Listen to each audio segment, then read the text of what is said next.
Juz 4 ini mulai menerangkan cara membaca lafal Allah,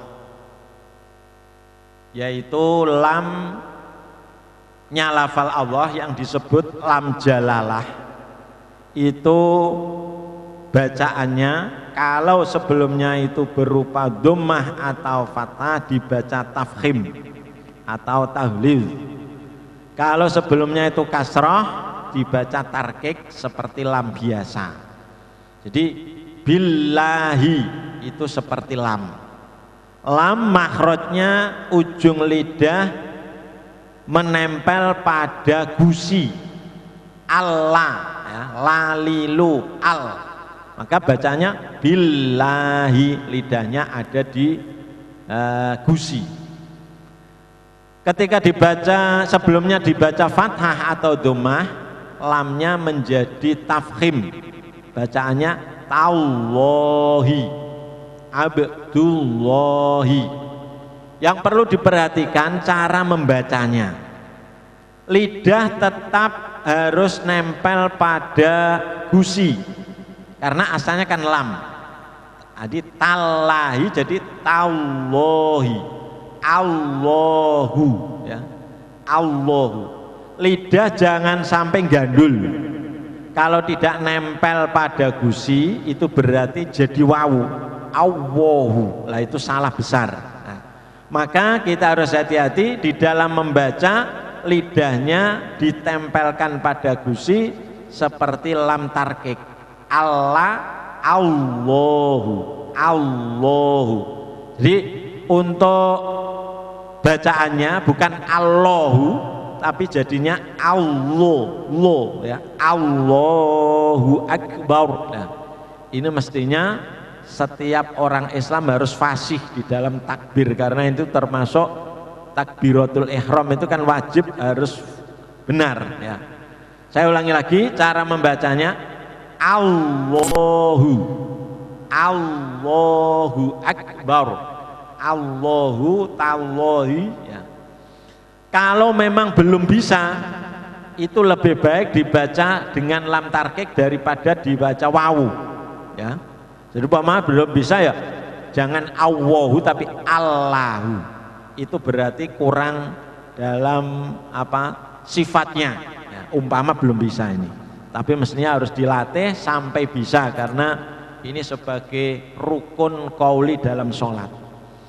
Jadi contohnya wa kafa billahi syahidan narullahil muqaddatu ubudullaha wattaquhu wa qumu lillahi qanitina, dan seterusnya. Selanjutnya halaman 2 ya, ini yang dalam ini tidak ada halaman 2 jadi di kitab saja. Halaman 2 kotak yang kedua yaitu kalimah silhu suhairon mangkotoaka. Ini adalah huruf fawatihus suwar, huruf yang dibuat permulaan di dalam awal surat, sebagian awal surat, sebagian surat ada yang dimulai dengan huruf fawatihus suwar yang dibaca menurut namanya, tidak diharokati. Maka yang pas dalam Quran huruf yang fawatihus suwar ini penulisannya tanpa ada harokatnya. Lah itu jumlahnya ada 14 yang terkumpul dalam kalimah silhu suhairon mangkotoaka. Nah, selain ini tidak digunakan dalam fawatihus suwar. 14 ini dibagi menjadi 3 atau kadang dibagi menjadi 4 ya. Pertama, tidak ada matnya sama sekali, yaitu ada 1 alif, itu tidak ada tengahnya, tidak ada matnya, alif. Nah, bacaannya harus alif, tidak boleh memanjang. Kemudian bagian kedua yang ada huruf mat tobi'inya, yaitu ada 5 di halaman 3. Kalau digabungkan menjadi hayyun tohur, ha ya to ha ro.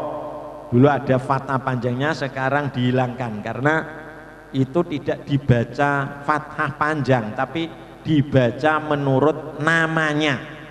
Jadi kalau kita ditanya ini apa namanya, ha, seperti tadi tanpa ada hamzah ya, karena fawatihus suwar tidak ada hamzahnya. Jadi bacanya ha ya to ha ro. Ini sebutannya adalah mat tobi'i harfi, mat tobi'i yang ada di huruf maksudnya huruf fawatihus suwar. Kemudian yang ketiga, kadang ada yang membagi 4. Kalau 4 itu ainnya disendirikan, kalau dibagi 3 ainnya dikumpulkan di sini. Tapi mestinya lebih jelasnya adalah dibagi 4 yang ain disendirikan karena nanti ada wajah 2. Berarti kalau ain tanpa ain ya nakoso, ainnya tidak masuk, salukum ya. Ini huruf, berarti hurufnya ada 8 dikurangi ain berarti 7. 7 huruf ini disebut atau ada mat lazimnya, yaitu panjang 3 alif atau 6 harokat. Yang ada di Al-Quran hanya ada tanda panjangnya ya. Tidak ada tanda fathahnya. Bacaannya panjangnya 6 harokat karena di situ ada mat bertemu sukun yang tetap, nah, cuma tidak tertulis. Jadi nun. Ini kalau yang di kitab yang di layar tidak pas, ini tidak ada gitu. Jadi di kitab ini karena di layarnya tidak tertulis. Jadi panjangnya nun. Nah, ini untuk anak kalau bisa membacanya disuruh menghitung. Qaf, shad, dan agak pelan karena bacanya kan pelan-pelan. Tapi untuk anak kadang-kadang menghitungnya begini. Qaf. Nah, ya sama 6 harokat itu. Ya, harus qaf, shad. Nah, kalau ada kol-kolahnya seperti shod ya tetap harus dipantulkan. Ain nanti sin. Nah ini ada non, nanti kalau di situ setelah itu ada bertemu huruf yang harus dibaca efa ya, efa kalau dibaca idgham ya harus idgham. Jadi itu termasuk non sukun ya. Jadi umpama nanti seperti tosim mim bertemu mem maka harus idgham bihunnah ya. Kemudian lam juga sama-sama 3 harokatnya ya. Bagian yang keempat adalah ain. Ain ini mestinya bukan mat. Ain itu huruf lin. Tapi ketika huruf lin ini bertemu sukun, baik itu sukun yang tetap maupun sukun yang baru karena waqaf, maka itu harus dipanjangkan ya. Panjangnya untuk ain itu boleh 1, boleh 2, boleh 3. Tapi yang masyhur adalah 2 atau 3. Tapi mestinya 1 boleh. Jadi di Al-Quran hanya ada 2. Yaitu di surat Asy-Syura dan surat Maryam ya. Jadi umpamanya yang ada di surat Asy-Syura Hamim, nah, kemudian ainnya boleh ain sin qaf, itu berarti ainnya 1 alif. Boleh pakai 2 alif, ain sin qaf. Itu yang empat harokat atau 2 alif. Dan boleh 3 alif atau 6 harokat. Ain sin qaf. Nah, ini macam-macamnya fawatihus suwar. Kemudian kita lanjutkan halaman 5. Ini sudah ada di layar ya. Mem sukun bertemu mem sama dengan mem tasdid. Tadi sudah diterangkan bahwa mem tasdid itu harus dibaca dengung, maka ini juga didengungkan. Lahum maghfiratun. Jadi mem sukun bertemu mem sama dengan mem tasdid. Lahum maghfiratun annahum mulaqu rabbihim fa inna lakum ma sa'altum dan seterusnya. Kita lanjutkan halaman 8. Mim sukun bertemu ba, ini dibaca dengung ya. Tarmihim bihijaratin, tarmihim bihijaratin, namanya ikhfa syafawi. Jadi kalau ada non bertemu ba dinamakan ikhfa syafawi. Dengungnya sama dengan dengung yang lain, yaitu 2 harokat. Kemudian mim bertemu selain ba dan mim. Nah ini harus dibaca idhar, disebut idhar syafawi ya. Hum fiha saurikum ayati walakum wala'allakum tahtaduna dan begitu seterusnya.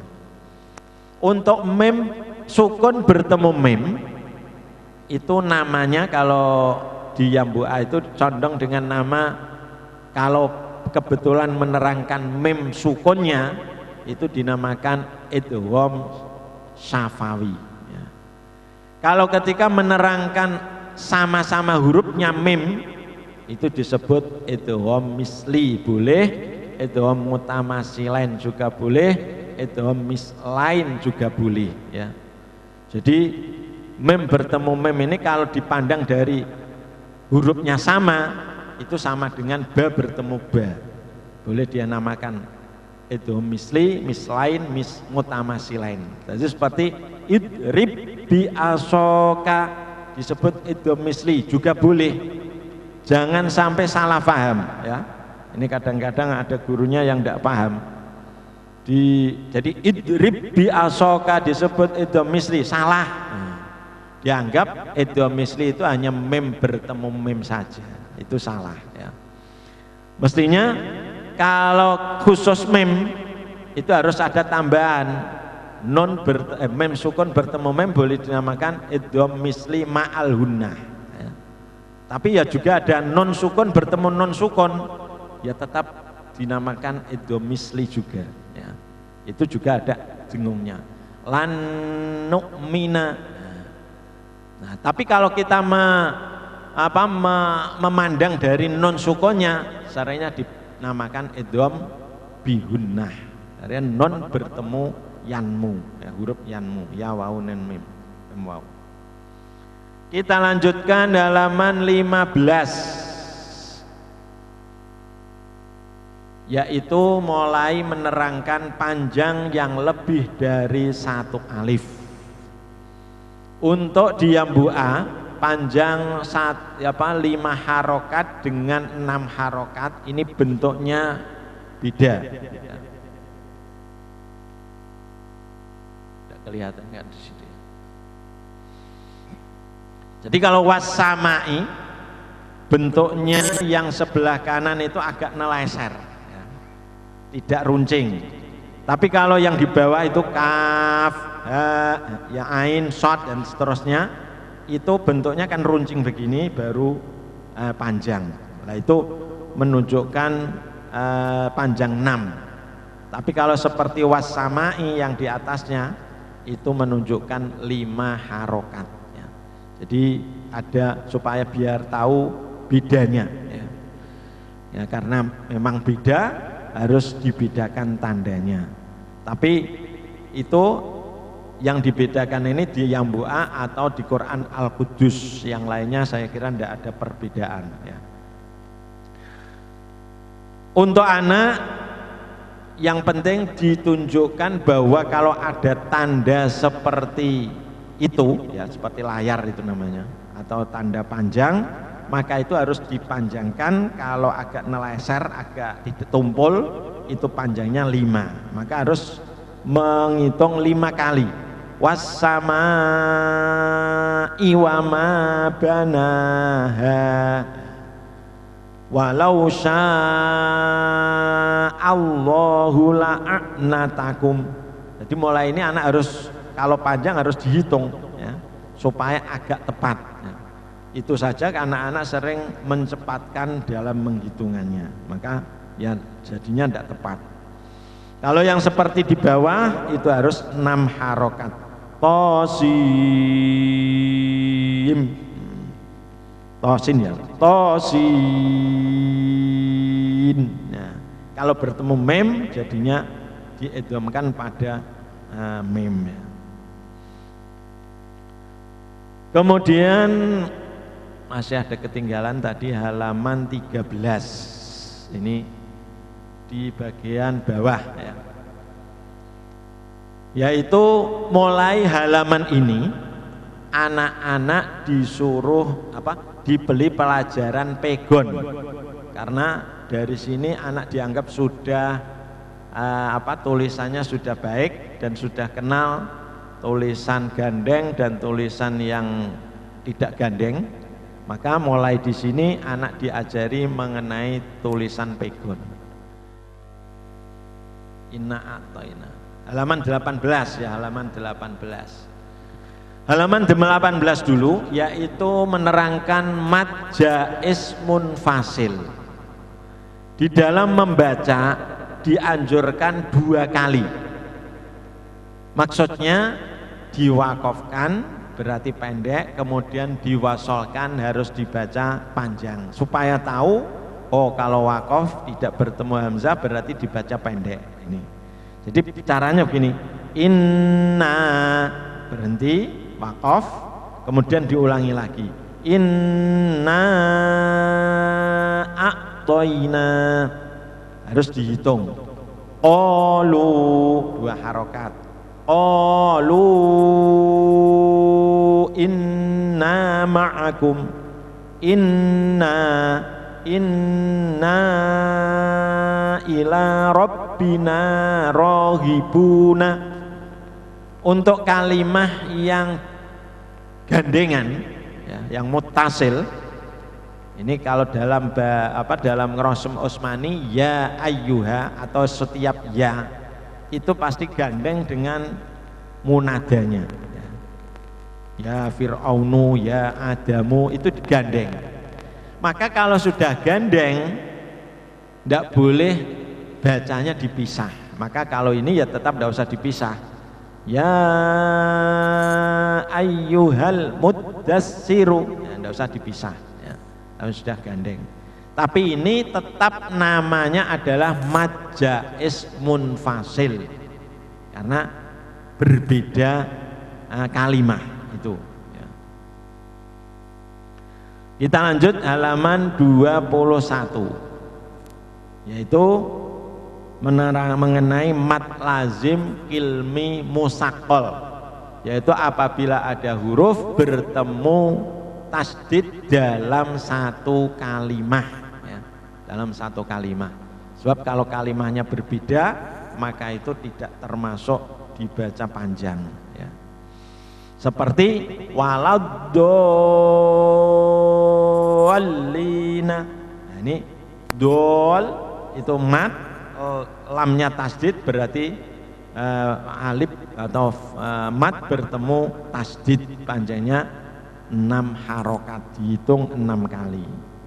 Kalau waladdo itu ada mad tapi karena dia bertemu hamzah wasol maka matnya hilang. Maka karena ini berbeda kalimah tidak dinamakan mat lazim itu. Jadi bacaannya malah pendek. Waladdallina, walanya itu pendek ya. Waladdallina itu panjang. Audainin ghairu mudarrin alfau abaahum dallina. Jadi harus disuruh menghitung supaya agak tepat ya. Kemudian halaman 23 tadi sudah saya terangkan bahwa fawatihus suwar yang tidak ada harokatnya yang di permulaan sebagian surat itu harus dibaca menurut namanya. Nah ini contohnya hamim, maka bacanya adalah tidak hama tapi hamim. Ini dinamakan mad lazim harfi. Kalau diidghamkan namanya musaqqal, kalau tidak idgham namanya mukhaffaf ya. Bacaannya panjang semua dan tandanya kan di sebelah kiri itu runcing. Runcing itu kalau diringkan kan jadinya 6 ya. Maka itu menunjukkan 6 harokat ya. Kita lanjutkan halaman 25. Nun sukun. Ini menerangkan lagi tentang nun yang dibaca dengung ya. Setiap nun sukun harus dibaca dengung selama 2 harokat kecuali bertemu dengan huruf 8 hamzah, ha, kha, ain, ghin, lam, ro. Ini yang perlu dihafalkan oleh anak-anak ya. Jadi ini dihafalkan. Jadi setiap nun sukun dibaca dengung kecuali bertemu huruf 8 hamzah, ha, kha, ain, ghin, lam, ro. Kalau bertemu, berarti kalau bertemu huruf 6 itu tidak boleh dengung. Dengungnya sama dengan tadi, lamanya adalah 1 alif atau 2 harokat. Cara membacanya, ketika dengung makhrajnya pada huruf sesudahnya. Jadi ketika dengung itu makhrajnya di huruf yang sesudahnya. Kalau setelah nun sukun maka makhrajnya karena bertemu kaf ya di kaf. Kalau yang kuntum karena bertemu ta maka makhrajnya pada ta. Jadi prakteknya nun sukun ing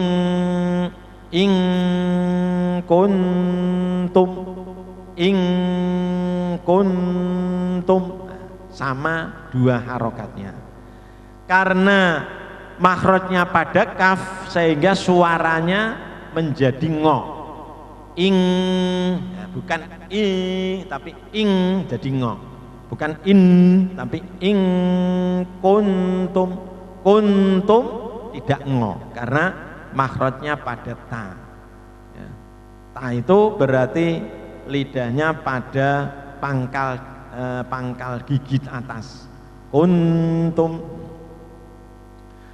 Contohnya lagi min zakarin au unsa. Nah, dengung itu juga ada yang tafkhim, ada yang tarkik, mengikuti huruf sesudahnya. Kalau sesudahnya itu tarkik, maka ketika membaca jangan moncong, biasa. Min zakarin au unsa itu namanya tarkik. Tapi kalau bertemu huruf tafkhim khussadatin qid harus agak moncong, tapi jangan kemoncongan. In tansu in tansurullaha ini namanya tafkhim. Jadi gunnah yang tafkhim apabila bertemu huruf tafkhim. Tansurullah. Nah, ini nanti bedanya dengung yang ikhfa dengan idgham. Kalau dengungnya ikhfa itu tidak ada tasdidnya. Tapi kalau yang idgham bi gunnah itu ada tasdidnya. Ya, idgham berbeda dengan ikhfa. Ya. Kemudian halaman 26.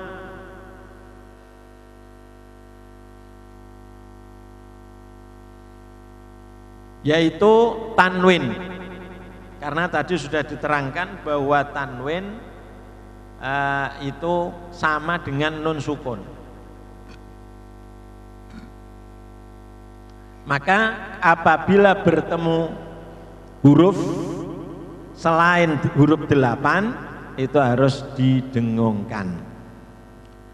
Jadi nun sukun, tanwin sama dengan nun sukun, maka setiap tanwin harus dibaca dengung seperti nun sukun kecuali bertemu huruf 8 yaitu hamzah, ha, kha, ain, hin, lam, ro. Jadi itu urutannya supaya mudah dihafalkan, diurutkan seperti begitu.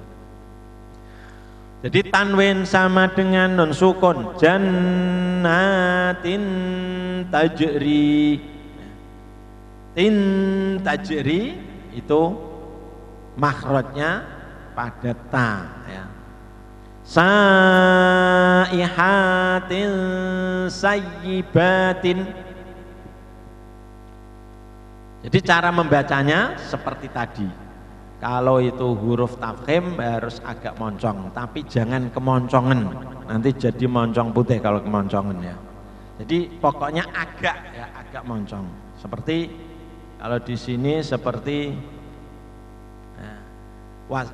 wasabbih hulailan tawila, lailan tawila, enggak usah lailan, enggak usah begitu, ya. Ini cara membaca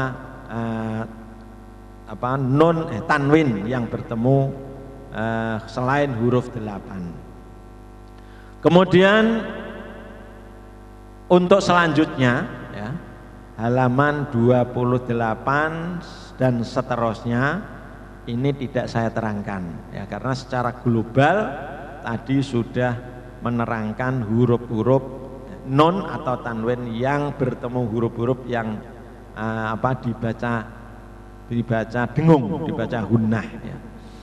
Untuk selanjutnya ini hanya perincian mengenai nama-nama dan huruf-huruf tertentu, maka tidak usah saya terangkan, dan di situ juga sudah ada keterangan lengkap di bawahnya. Hanya yang perlu diterangkan halaman 33 yaitu mengenai iklab, ya. Iklab ini nunnya jadi mim seperti yam itu jadi mim. Karena apa? Karena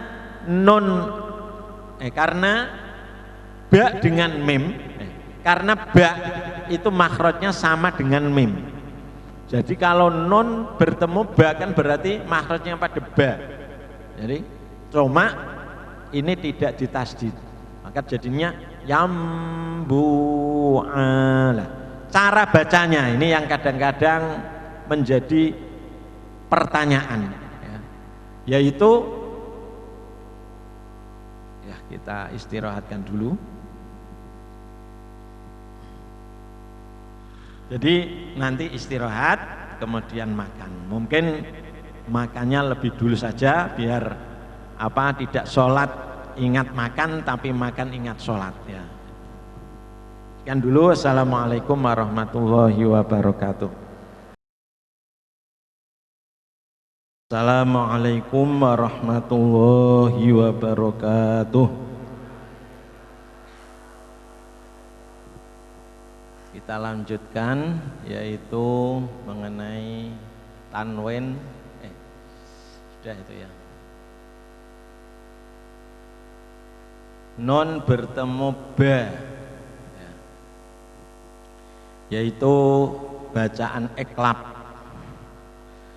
Jadi nun kalau bertemu ba berarti kalau kita membaca itu berarti ketika membaca bibir kita pada ba, maka bibirnya tidak usah renggang. Ini memang ada keterangan di dalam salah satu kitab yang menerangkan bahwa membaca iklab itu bibirnya harus renggang. Tapi dibantah oleh para muhakkikin yang meneliti dalam kitab-kitab yang muktamad itu tanpa direnggangkan. Berarti sama dengan ikhfa syafawi. Mem bertemu ba dengan nun bertemu ba itu cara pembacaannya sama. Artinya tidak usah merenggangkan bibir karena nunnya sudah jadi mem, maka dinamakan iqlab karena berubah menjadi mem. Jadi contohnya yambu'a, itu cara membaca iqlab. Kemudian setelah anak-anak diberi pelajaran dengung, nah ini kadang-kadang nanti kalau menerangkan yang tidak dengung, yaitu bertemu lam atau bertemu hamzah, ini kadang-kadang terlanjur jadi dengung. Nah, maka guru harus lebih teliti. Contohnya milladunhu kan tidak usah dengung. Nah, ini sering anak jadi bacaannya milladunhu man amana. Nah, ini jangan sampai begitu ya. Untuk juz 4 saya kira sudah cukup. Mari kita baca bersama. A'udzu billahi minasy syaithanir rajim. Bismillahirrahmanirrahim. Wa man yattaqillaha yaj'al lahu min amrihi yusran. Hamim Ain Sin Qaf. Kadzalika yuhi ilaika wa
ila arwahihim al-Fatihah.